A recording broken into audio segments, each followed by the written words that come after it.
भारत को सपेरों का देश भी कहा गया है। हमारे यहाँ सांपों के साथ तमाशा दिखाने की एक परंपरा रही है और शायद इसी कारण से कुछ इतिहासकारों ने भारत को सपेरों का देश भी कहा।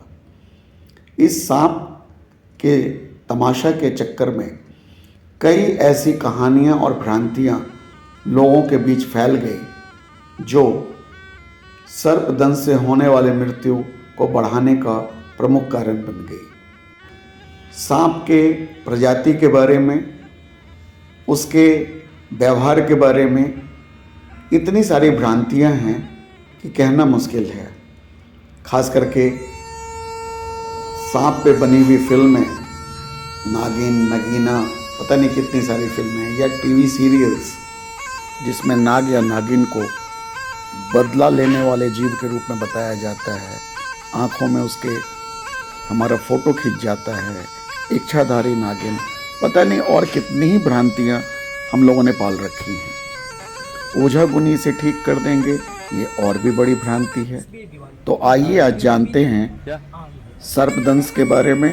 सर्पदंश के बाद हम क्या करें, क्या ना करें, क्योंकि यदि हम सर्पदंश के बारे में सही जानकारी रखेंगे तो निश्चित तौर पे इससे होने वाले मृत्यु दर को शून्य नहीं तो कम कर ही सकते हैं। आइए नज़र डालते हैं इस तालिका पे।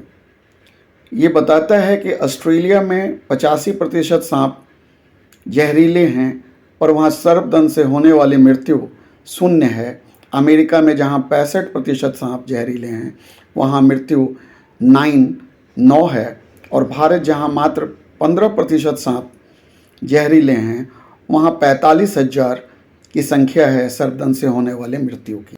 ये सारे आंकड़े वर्ष 2009 के हैं।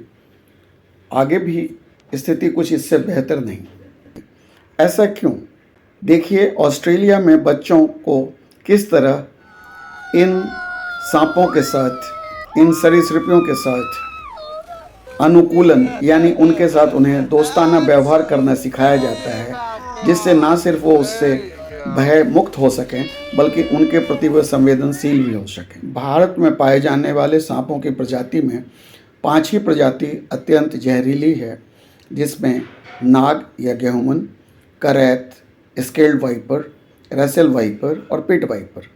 यही 5 सांप हैं जो मुख्य रूप से जहरीले और ख़तरनाक माने जा सकते हैं।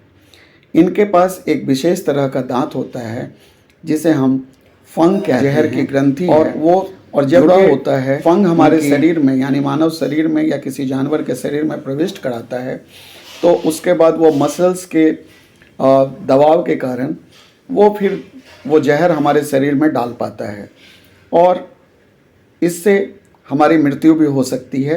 लेकिन ऐसा नहीं कि सांप काटने के तुरंत बाद मृत्यु होती है। अगर कुछ सावधानियां बरती जाएं तो निश्चित तौर पे सर्पदंश से तो बचा ही जा सकता है। इसमें जीवन के खतरे को बहुत हद तक कम किया जा सकता है। सर्पदंश के बाद जो सबसे पहली चीज़ ध्यान देने की है कि सांप काटे के निशान को गौर से देखना चाहिए। यदि वो निशान सिर्फ 2 दांतों का स्पष्ट है तो ये माना जाता है कि वो 2 दांत वो फंग के निशान हैं जो जहरीले सांप के होते हैं।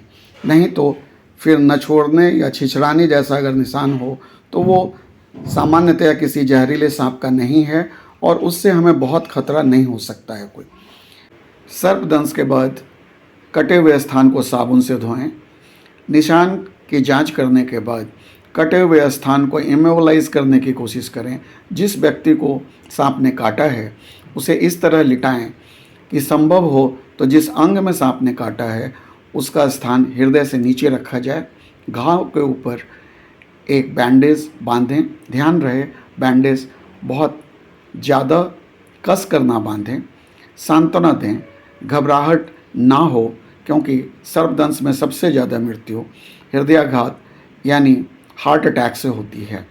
जहरीले सांप के काटे जाने के बाद जहर के अनुसार उसे एंटी वेनम सेरम का इंजेक्शन लगवाएं जो सरकारी अस्पतालों में उपलब्ध रहता है।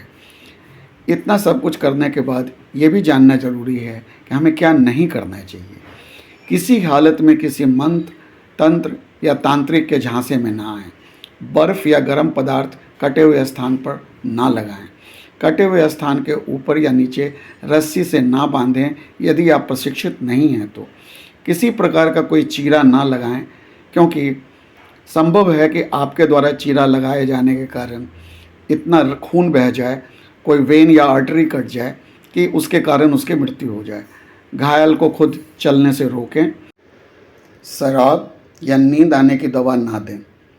याद रहे, एंटी वेनम सेरम सरकारी अस्पताल में ही मिलता है और वहाँ जांच करने के बाद जो हमारे चिकित्सक हैं वो उन्हें उनके सांप काटे के अनुसार अगर हीमोटॉक्सिक होगा तो ए, अगर न्यूरोटॉक्सिन होगा तो बी, और अगर साइटोटॉक्सिक होगा तो सी, और यदि ये ना पता लग सके कि किस सांप ने काटा है तो जो सबका कॉमन इंजेक्शन होता है यानी डी लगाया जाता है। तो अगर हम इस तरह से सारे उपचार करें तो बहुत संभव है सर्पदंश के बाद मृत्यु की संभावना को बहुत हद तक कम किया जा सकता है। याद रहे, किसी भी स्थिति में सांप को मारना उचित नहीं है, क्योंकि ये एक दंडनीय अपराध है और हमें चाहिए कि हम अपने बच्चों को सांप के प्रति संवेदनशील बनाएं, उससे डरें नहीं, उसके बारे में उन्हें सही जानकारी दें ताकि वो भी इनके साथ एक सहजीवन की आदत डाल सकें। और मुझे लगता है कि अगर इस तरह का प्रयास किया गया तो जो आंकड़े हमने जो टेबल पहले देखा था, निश्चित तौर पे हम भी अपने देश में ऐसा कुछ कर पाएंगे जिससे सर्पदंश से होने वाले मृत्यु दर को बहुत हद तक कम किया जा सकेगा। तो आइए एक अभियान की तरह सर्पदंश के बारे में सही जानकारी लोगों तक पहुंचाएं और उन्हें इसके बारे में होने वाली जो भी बातें हैं उसकी सही जानकारी दें। बहुत बहुत धन्यवाद।